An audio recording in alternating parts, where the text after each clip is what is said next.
Republic, we have been in close contact with governments of NATO member states and NATO itself. I wish to thank the support we have received so far.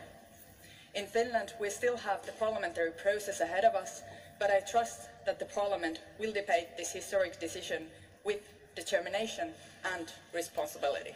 Thank you. Historic, yes.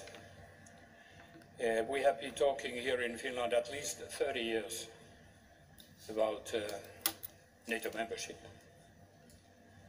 We haven't had an international agreement, which maybe EU agreement was a bit similar.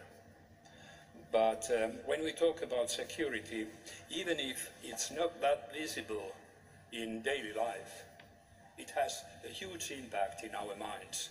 And that makes this decision also historic. Changes, like Prime Minister said, I don't see any major changes in daily life. It's more in our minds.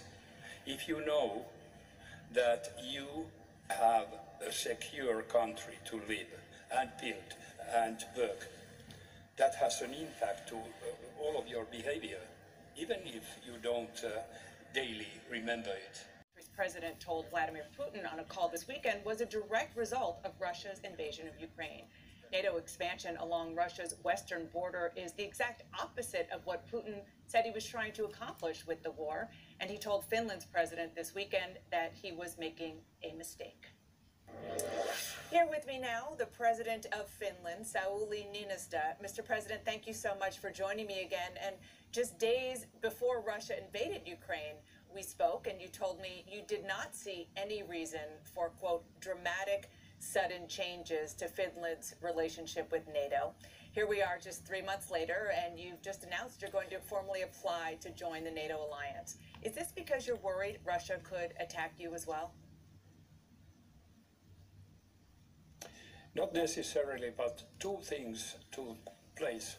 First, Russia tried to deny any enlargement of NATO, and that changed in a way very much our position here. So far we had thought that, okay, we are non-aligned of our own will. But when they said that, that meant that we do not have any will there left.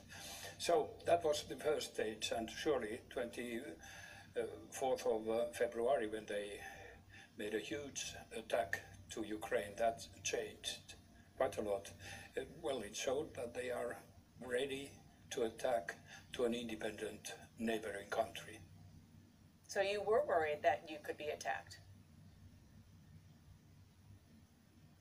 Not necessarily, but I would say that things were changing also, undoubtedly, and what we see now, Europe, the world, is more divided.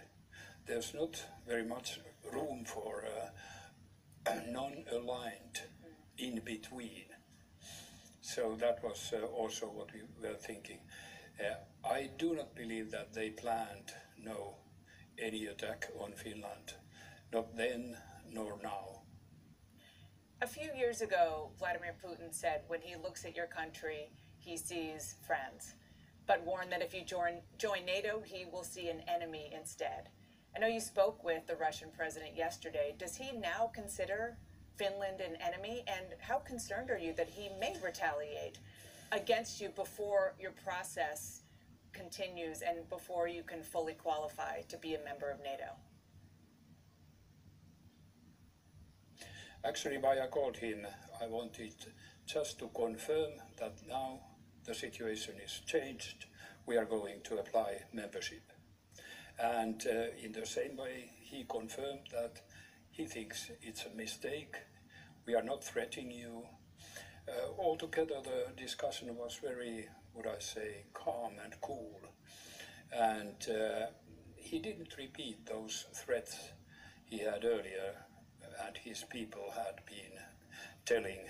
That is that if Finland joins, that means some kind of contra steps, military contra steps, whatever that meant.